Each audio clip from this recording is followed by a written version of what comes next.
Сыйкырчы көз ачыктын жиндеринен, ашык болгон жиндерден, өчөшкөн жиндерден, деги эле жиндердин бардык түрүнөн коргой турган бир аят.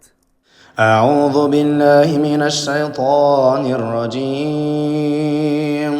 الله لا إله إلا هو الحي القيوم لا تأخذه سنة ولا نوم له ما في السماوات وما في الأرض من ذا الذي يشفع عنده إلا بإذنه يعلم ما بين أيديهم وما خلفهم ولا يحيطون بشيء من علمه إلا بما شاء وسع كرسيه السماوات والأرض ولا يؤوده حفظهما وهو العلي العظيم.